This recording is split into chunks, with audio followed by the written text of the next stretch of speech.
pas bien. Bonjour Pierre Notte. Bonjour. On vous retrouve au Hall pour un spectacle fort réussi qui s'appelle L'effort d'être spectateur. Oui. Qu'est-ce que vous pouvez nous dire sur ce spectacle? Bah, c'est un texte, un projet, une mise en scène et puis une mise à l'épreuve aussi qui rassemble mes expériences de spectateur et puis d'homme de théâtre parce que j'ai pu être à différents endroits du théâtre, journaliste, auteur, metteur en scène, secrétaire général d'une institution importante ou auteur associé d'un autre théâtre.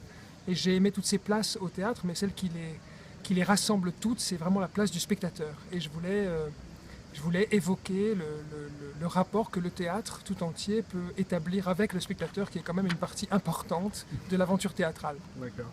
Et quel rapport avec un spectateur lambda et un spectateur du Festival d'Avignon qui peut, comme un ogre, manger 5-6 pièces par jour? Bah, je ne vois pas de différence entre Vous les pensez que c'est spectateurs. le même spectateur Mais en fait, je pense que chaque spectateur est tellement différent, qu'il soit lambda ou qu'il soit un ogre, ils ont tous de toute façon, quel que soit...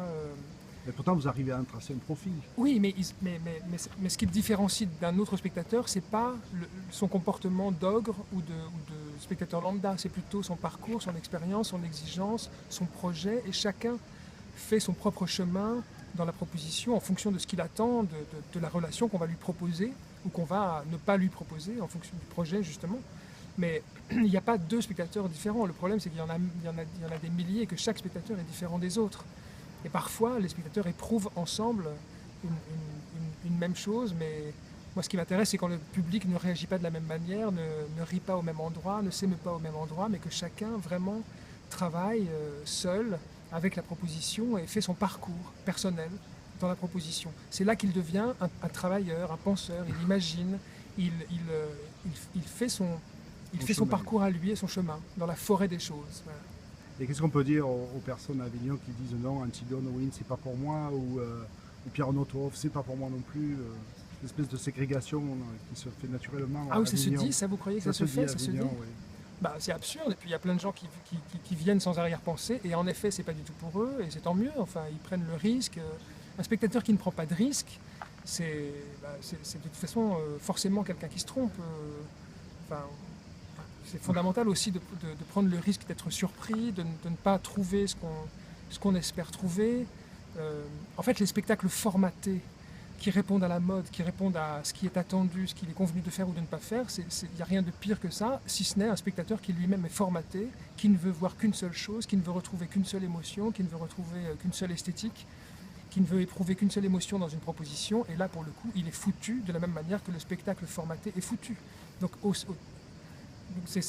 voilà, c'est navrant, mais c'est ça dont parle la proposition aussi, c'est-à-dire comment sortir de tout ce qui nous enferme, peut-être aussi dans... Le chemin de liberté, quoi. Oui, un chemin de liberté, de curiosité, d'envie, de pensée, de travail. Bien sûr qu'on est... Vous-même, vous êtes assez boulimique de théâtre. On vous retrouve sur beaucoup de propositions à Avignon. Qu'est-ce que vous pouvez nous en dire sur ces c'est-à-dire que moi, je ne sais rien propositions faire d'autre, donc je fais ça. Alors après, j'ai mis en scène Benoît Giraud dans La Magie lente de Denis Lachaud, qui est un texte grave, noir et bouleversant. J'ai mis en scène Muriel Godin dans L'histoire d'une femme aux Trois Soleils, qui est une comédienne fantastique. Moi aussi, je suis Barbara au Petit Louvre. Oui, magnifique aussi, paraît-il. Une mise en scène de Jean-Charles Mouveau, qui est une très très belle mise en scène, un très beau projet. Il y a Kim Schwark qui joue des papilles dans le ventre, qui est une jeune fille exceptionnelle au bélier. Et puis il y a le groupe de noces de Jean-Luc Lagarce qui reprend au Roi René. Je suis très très fier. Une grosse actualité. Oui. Et à la rentrée, qu'est-ce que vous... À la rentrée, on reprend La nostalgie des Blattes avec Catherine Liégel et Tania Torrens au Petit Saint-Martin à Paris en septembre. Et puis plus tard, on reprendra Sur les cendres en avant, qui est une comédie musicale au Théâtre du Rond-Point. D'accord, super. Et bon festival. Merci Bonne beaucoup. continuation. Merci à vous.